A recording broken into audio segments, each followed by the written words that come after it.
everyone. My name is Jessie from Niabi Zoo, and I actually take care of this beautiful bird here. Does anyone have any idea what this bird is? This is our nation symbol. This is Xena, a bald eagle. So believe it or not, bald eagles only weigh anywhere from 8 to 14 pounds. But look at that big body on her. She definitely looks like she would weigh more than 14 pounds. So typically in the wild, you're going to see males and females, and you're not going to know the difference between them. They look almost identical. However, typically the females are usually bigger than the males. Some of their striking characteristics is look at that white head.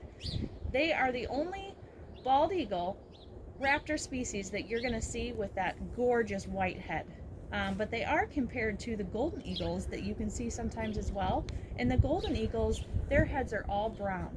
Another distinguishing characteristic between a bald eagle and a golden eagle is the golden eagle, their feathers go actually all the way down to their toes. Is where the bald eagle, if she stands up for us a little bit better, you can see that her feathers stop about halfway down her legs. So that's one thing to look for when you see eagles together in the wild. But also look at that big brown body. You can tell she's pretty thick with those feathers. And the feathers help her insulate her to keep her warm in the wintertime. Because remember, if you guys look outside your back door or go out for a drive, look in the wild, you will see a wild bald eagle. But look at that beak. So bald eagles are considered carnivores. So why do you think her beak is that pointed and sharp? She eats mainly fish in the wild. She will eat some rodents, different small critters that she can get a hold of, but for the most part, her main diet is fish. So a lot of times you'll find these guys found in river areas, and that's actually where you'll see their big nests. Believe it or not, those nests can weigh up to 1,000 pounds. That's how big and dense they keep those nests, and it's to keep their young safe in the trees. Because believe it or not, whenever they have babies, there's about a 50% mortality rate. So that means that once they hatch out of their eggs, usually only about half of the kids survive in the wild.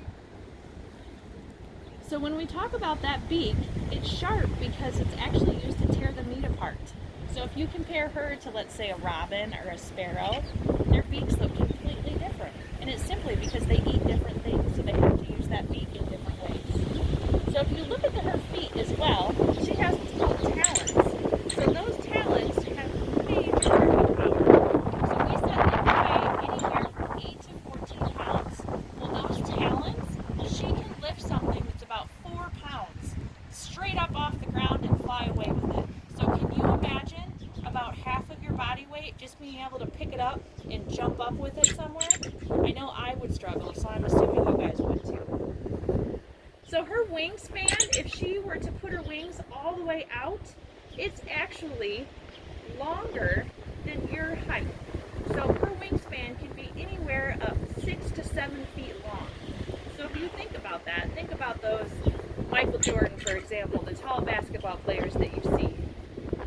Her wingspan is longer than they are tall. Pretty impressive for this kind of bird.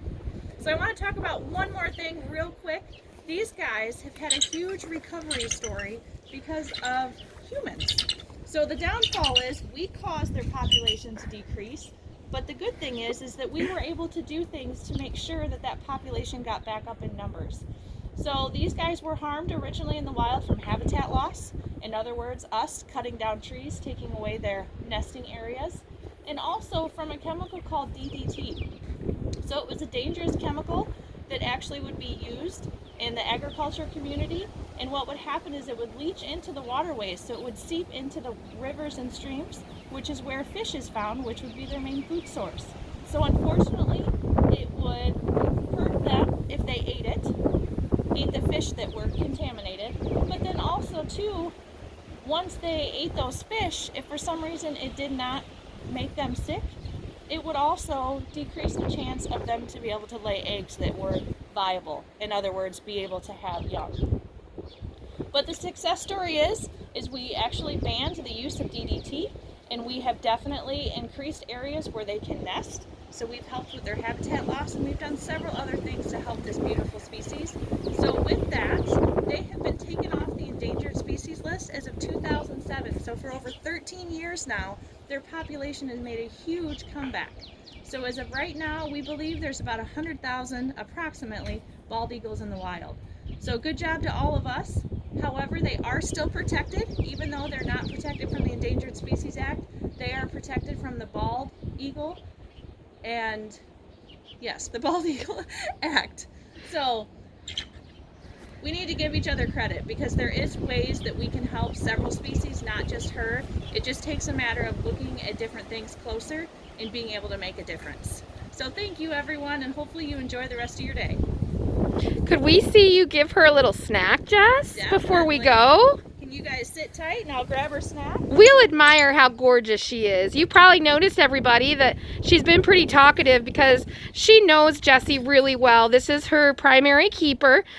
She is a carnivore, so she's in the carnivore area, as we have met Jess with some of our big cats. Well, she saw her container with her meal this morning, and it has a red lid, and she definitely is very excited about that meal. So let's see if she'll let us watch a little bit while she has a little breakfast here. She's a little private, so she likes to sometimes carry it where we can't see too well, and sometimes so that she doesn't perceive us as coming over to snatch it from her. Because sometimes when there's a bird of prey cluster or a little flock, if she had kiddos, they'd all be clamoring to try to find that meal. But right now she has it in her foot. And I guess go ahead and turn the volume down, moms and dads, or look away. But we do use whole prey food for these guys. And Jessie has brought over a large size rat.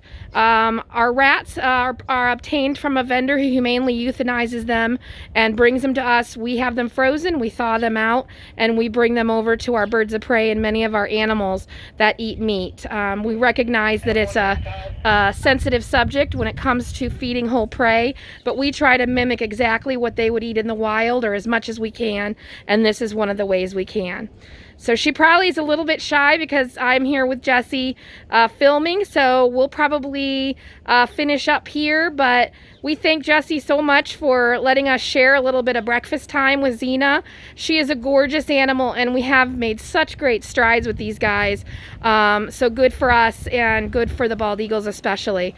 Thank you so much, Niabi Zoo Nation. We'll see you next time.